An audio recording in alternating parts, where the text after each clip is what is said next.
Eric, dos asuntos. Habla duro, que no sé. Dos asuntos de mi parte. Uno, las candidaturas independientes. Ustedes que están apurando el paso para desarrollar un partido a lo que tienen derecho y que han presentado una buena carta de imagen como opción democrática en el sentido de lo que tiene que ver con las calidades que ostentan en lo que tiene que ver con su integridad, con su honradez. Tienen buena imagen, opción democrática desde su origen. Y al mismo tiempo, la candidatura es independiente. Y por otro lado, ¿hasta dónde es cierto lo que dicen que tiene que ver con ustedes, de que son un partido de popi con candidaturas de popi? Ok, vamos a la primera pregunta. Nosotros como sociedad tenemos que abrazar cualquier iniciativa que facilite la participación de los ciudadanos en los procesos electorales. Un pilar importante de la democracia es la participación ciudadana. No puede haber democracia sin participación ciudadana. Incluso una baja participación le quita legitimidad a un proceso electoral. En las elecciones municipales, el nivel de abstención fue extremadamente alto. Evidentemente, el ciudadano o no se sentía representado por la oferta electoral o no entendían cómo su voto podía impactarle en su calidad de vida o en la solución de sus problemas inmediatos. Entonces simplemente no le encontró sentido perder un día en ir a votar. Entonces la candidatura independiente posibilita que se aumente la oferta electoral y quizás esto logre que más personas se animen a participar del proceso. Eso es un primer criterio. Un segundo criterio es que la candidatura independiente a nivel presidencial no tiene mucho sentido. ¿Por qué? Porque tú tienes que buscar un 1 o un 2% de los votos a nivel nacional. Y el que tenga la capacidad de buscar esas 100,000 firmas, te forma un partido. Claro. Sí. Entonces, te forma un partido y tiene acceso al presupuesto el próximo año. Pero algunas reglas hay que ponerle para que por lo menos Entonces, vayan en igualdad de condiciones los que van por un déjame partido continuar. político. Claro, y eso tiene que resolverlo la Junta. Sí. Pero te voy a decir otro tema. Tiene más sentido a nivel de senador y alcalde. ¿Por qué? Porque ya esa cantidad de firmas, tú solo debes de buscarla en tu demarcación. Pero si tú tienes esa cantidad de firmas, es muy probable que un partido también te dé la candidatura. Pero tú no quieres ir con los partidos, busca la cantidad de firmas. Una alternativa distinta. Tiene alternativa. A nivel de diputados y regidores, donde la cosa se pone sumamente interesante. ¿Por qué? Porque si tú eres un candidato independiente, tú tienes que buscar 25,000 votos en el distrito para ganar.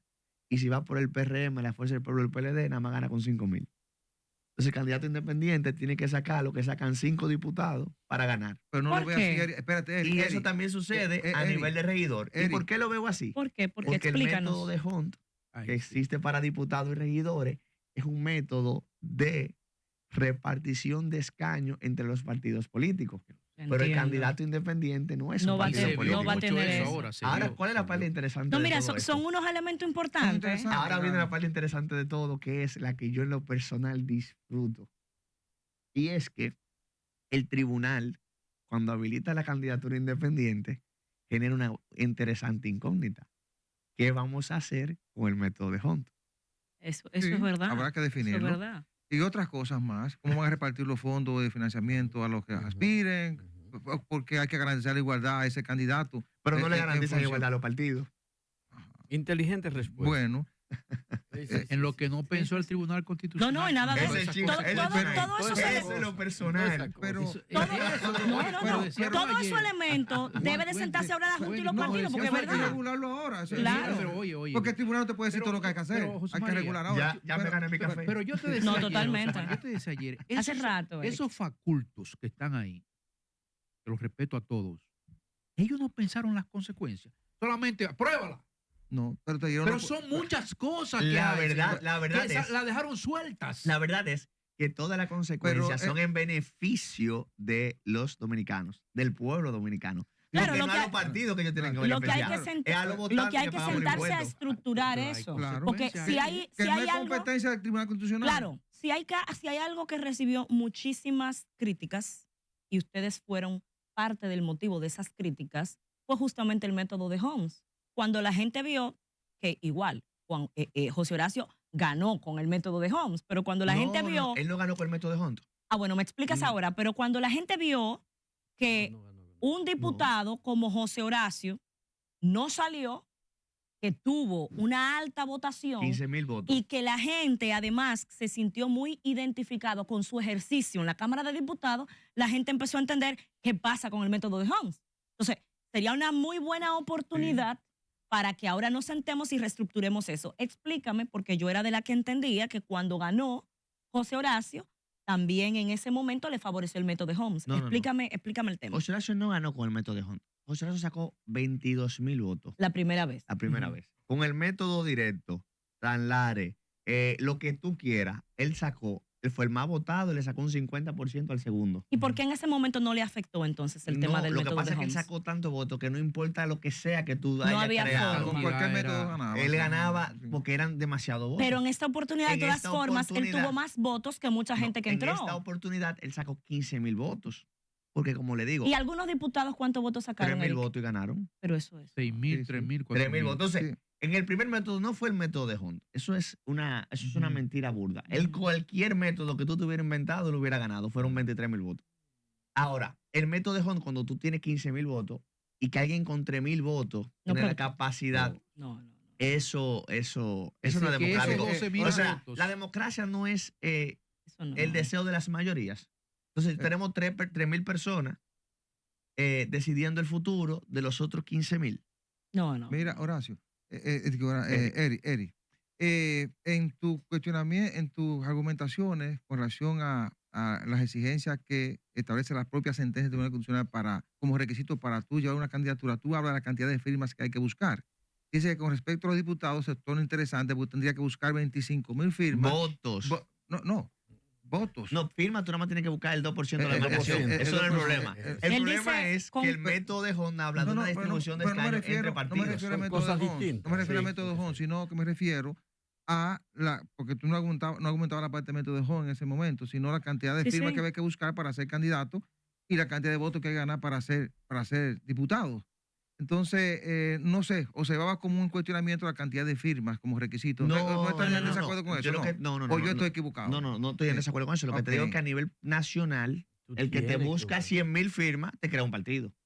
Que tiene más sentido a nivel de alcalde y senador y crea una interesante cuestionante para fines prácticos a nivel de regidor y diputado. Es decir, las candidaturas independientes necesitan menos respaldo en términos de cantidad de ciudadanos que los respalden y pueden fluir más fácilmente que una candidatura nacional a nivel presidencial, porque solo el hecho de tener que buscar a nivel nacional 100,000 firmas es más práctico hacer un partido. Lógicamente, y te queda con la estructura para el próximo esa año parte y todo. Yo esa parte la entendí. Donde me confundí con la parte de los diputados. La parte interesante es qué va a hacer Junta ahora con esta...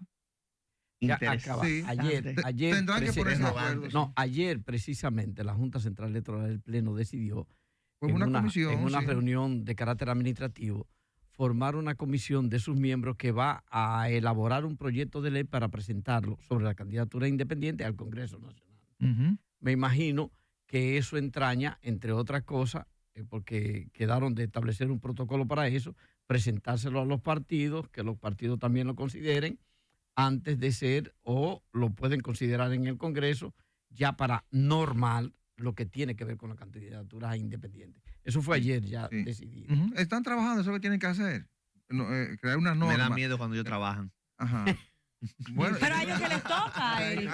A ellos que les toca. Se han acercado, pero se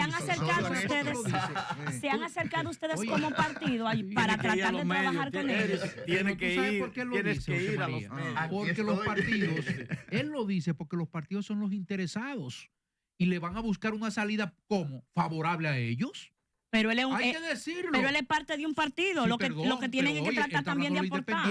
Uno de 34. Yo estoy aquí como partido defendiendo la candidatura independiente. Él está defendiendo lo independiente. ¿Y por qué defiende la candidatura independiente? Porque estoy defendiendo mi razón de ser en la política. Defender a los dominicanos. Entonces los partidos, ¿qué van a hacer los partidos? Le van a llevar un anteproyecto a la Junta Central Electoral a favor de ellos, para no perjudicarse Bueno, ellos. Ellos tienen que pelearlo dentro de la Junta también, porque es el escenario que tienen ahora. Ese es el escenario. Mira, Eri, finalmente, ¿cómo observa las expectativas del país frente al nuevo gobierno de Trump? Mira, vamos, qué interesante tema tú acabas de tocar. Porque yo veo mucha gente festejando.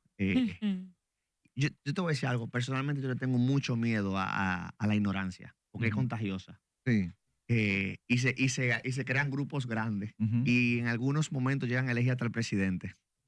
Pero nada, mira, vamos a entender la economía dominicana. Nosotros somos una economía que depende de 4 grandes rubros. El primero es remesa. Nosotros recibimos cerca de 10,000 millones de dólares en remesa. ¿Ok? Sí, sí. El 80% de esas remesas proviene de los Estados Unidos, 24%. Un estudio del Immigrant Institute del 2019 indicó que cerca del 13% de los inmigrantes dentro de los Estados Unidos están en situación irregular. 13%. Ok. Entonces, si Estados Unidos, de esos 10,000 millones, el 84%, son 8,400 millones de dólares. Lo que estamos hablando aproximadamente. Si hacemos el supuesto de que una persona en situación irregular manda más o menos, en promedio, lo mismo que manda una persona en situación regular, que en mi opinión es más, debería ser más, porque tú estás en situación irregular, tú no vas a invertir allá, tú vas a mandar para acá. Pero vamos a ser conservadores y digamos que manda más o menos lo mismo. Estamos hablando de cerca de 1.300 millones de dólares al año. Interesante. 1.300 millones de dólares al año son casi 100,000 millones de pesos. 100,000 millones de pesos no te suena. Sí, claro. ¿Sabes por qué te suena? Porque eso era lo que se buscaba recaudar con la nueva reforma fiscal. 1.300. Ajá. Son cerca de 100,000 millones de pesos. Eso es lo que se buscaba recaudar con la nueva reforma fiscal que trató de pasar el presidente liberal. Para que entendamos de lo que estamos hablando. Es el primer rubro. Vamos a seguir bajando. Entonces va a caer con los inmigrantes. Déjame terminar para darte el menú completo. Sí. Otro rubro importante es zona franca. Zona franca, la mayor parte de sus exportaciones van dirigidas a los Estados Unidos de América. Estados Unidos, Donald Trump ha dicho que le va a poner aranceles a las cosas que no son producidas en Estados Unidos. Esas son sus palabras. Luego vamos a bajar al turismo. El 54% de los turistas que nosotros recibimos provienen de los Estados Unidos. Entonces hay que ver que una de sus retaliaciones, como subir el nivel de seguridad a nuestro país, como lo han hecho en el pasado, y eso afecta el turismo, no lo hagan. Entonces, vamos a romper unas dicotomías. Hay personas que entienden que si ellos son duros con los inmigrantes en la República Dominicana, o sea, con nuestros dominicanos, nosotros de manera mágica, porque como por arte de magia, vamos a resolver nuestro tema migratorio. Porque a mucha gente no entienden que nosotros podemos sin ningún tipo de problema defender al dominicano en el extranjero porque nuestro deber es nuestra familia, nuestra sangre, y son los que mantienen este país, y sería justo que por una ocasión su país salga a defenderlo. Y al mismo tiempo podemos tener una política migratoria que defienda la frontera. Entonces, ¿tú crees que Entonces nosotros no tenemos que ser coherentes. Porque ningún país del mundo es coherente. Pero hazte una pausa ahí. ¿Y cuál sería la forma de defenderlo? Porque si tenemos dominicanos, por la razón que sea, por irresponsabilidad histórica de los gobiernos, porque no le hemos generado empleo, por lo que sea, pero tenemos una cantidad importante de dominicanos que se han ido por la vuelta por México y están ilegales en los Estados Unidos, están violando una ley en los Estados Unidos, aunque no sean delincuentes. ¿Cuál sería la forma de defenderlo de una deportación por no estar en condición de legalidad en Estados Unidos? ¿Cómo lo defendemos? Facilito. Mira, primero servicios consulares. Pero eso ya lo tenemos. Servicios consulares y ampliar la red de servicios consulares. Y decirle, mira, ¿cuál es tu situación? ¿Qué medida podemos darte? ¿Tú quieres volverlo a la República Dominicana? ¿Tiene el ticket? ¿No tiene el ticket? ¿Quién es tu persona de contacto? Pero nada de eso evita la deportación. No, claro que no, pero lo hace menos traumático. Pero hay algo más grave. Pero te voy a decir una segunda. Que el Estado Dominicano, yo estoy esperando que alguien lo oiga y me copie. Sí, pero hay algo más grave. Esta situación de remesas, tú tienes que crear tecnologías que facilite el envío de remesas para garantizar que las personas que tienen miedo a trasladarse o a cualquier cosa, les facilite el proceso y eso no afecte la menor cantidad. Pero tenemos una aplicación, la pueden hacer por la aplicación del Banco Reserva. Tenemos que ampliar las alternativas. Eri, finalmente, porque me están haciendo señas, ¿cómo tú puedes asumir una campaña de defensa dominicano que está violando una norma para entrar a otro país y en tu país tú puedes aplicar tu ley con toda la moral posible para alguien que entró a tu territorio de manera irregular, como ocurre con el tema de los haitianos? A mí en lo personal no me gusta que me vendan espejitos. Mira qué sucede. ¿Y eso es vender espejitos? Sí, no están vendiendo espejitos, porque mira qué sencillo es esto. Nosotros tenemos 80,000 tropas activas. Tenemos aviones, barcos, tanques de guerra. Gastamos cerca de 90,000 millones de pesos al año. Oye ese número, 90,000 millones de pesos. Yo no entiendo. 80,000 tropas. Yo te voy a decir ahora.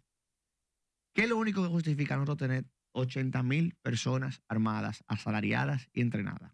Nosotros no vamos para la guerra ni con Cuba, ni con Puerto Rico, ni con Venezuela. No tenemos guerrilla. O sea, nosotros tenemos 80,000 personas, aviones, barcos y tanques de guerra. 90,000 millones de pesos al año solamente para cuidar la frontera. Esa es su única misión. Su única misión. Para la cantidad de inmigrantes ilegales que entran a República Dominicana, tú teniendo esta Fuerza Armada tan grande, eso solamente es posible con anuencia de nuestras Fuerzas Armadas, las que pagamos nosotros. Pero entonces, antes de yo fajarme a discutir la agenda internacional de alguien que yo no controlo, yo empiezo por lo que yo le pago el impuesto, que yo lo controlo y yo lo designo. Pero eso estamos de acuerdo. ¿Cuántos militares hay presos por trata de personas? Estamos de acuerdo. ¿Cuántos militares hay presos? Hay un problema de corrupción. Yo lo que te pregunto es, ¿cómo yo como Estado cuestiono a Donald Trump porque quiera deportar a dominicanos que están violando la ley y que es su derecho deportar a quien ellos entiendan que no debe estar en su territorio de manera irregular? Y yo aquí tengo la moral suficiente alta para deportar a indocumentados haitianos o venezolanos. Por la misma razón. Sin que a mí me cuestionen. Lo primero es que tú no tienes que cuestionarlo. Tú no tienes que mandar ni el mensaje a él. Tú no tienes que hablar con él. Tú le dices a los dominicanos fuera, cuenten con nosotros. Esa es una. Y dos, si tú deseas cuestionarlo, suponemos que está contando con el Estado para que los orienten. Y otra cosa. Y si tú deseas cuestionarlo, tú le puedes recordar que la política de Rusia y Ucrania es una, que es diferente a la de Israel y Gaza. Okay. Que ellos te dicen a Latinoamérica, luchen contra la droga, pero Estados Unidos le vende las armas a los carteles. ¿Tú estás de acuerdo con la deportación de haitianos indocumentados? Nosotros tenemos que proteger, nosotros tenemos que defender nuestra ley migratoria, la de nosotros. Ya. Okay. Pero vamos a empezar por algo. ¿Por qué absolutamente nadie habla de la corrupción de los militares? ¿Qué es lo que está pasando? Claro que sí, aquí se habla. ¿Y adivina de quién es el problema? Y ese problema del presidente. Señor presidente, resuélvame la corrupción de los militares. Eso hay que resolverlo. Es que a mí no me interesa la gente internacional. Es que yo no quiero saber de gente internacional hasta que tú, la que puedes pagar tú, la que resuelve tú me resuelvas. Claro que cuando eso se resuelve, entonces tú me hablas a mí del plan de alienígenas para invadir la Tierra. Nosotros no vivimos solo en el mundo. Pero tú acabas de desarrollar con números bastante concretos. Vamos a empezar con la aceptación de un tema desde la agenda internacional, como nuestro Producto Interno Bruto hace varios años, el 7% es de remesa, y tú acabas de dar un dato tangible del porcentaje que viene de Estados Unidos. Entonces, ese aspecto nos hace, sobre otros, nos hace estar muy de cerca de esa agenda internacional, porque hay aceptaciones, no vivimos solo en el mundo. Bueno. Entonces, la protección que debemos de dar como país, que es nuestra obligación jurídica, a cualquier dominicano que esté fuera, no evita la deportación, Eric. No le evita. Lo que me causa un poco de gracia, como yo veo muchísimos dominicanos que estuvieron defendiendo eso sí, en contra de los intereses del país donde vive. Eso me causa un poco de gracia. Me dolió un poco porque, o sea, tú estás diciéndole que a tu familia que... Es que bueno que lo manden para acá. O sea, está fuerte. Bien, gracias, Ari Ortiz, miembro de la Dirección Política de Opción Democrática. Vamos a la pausa.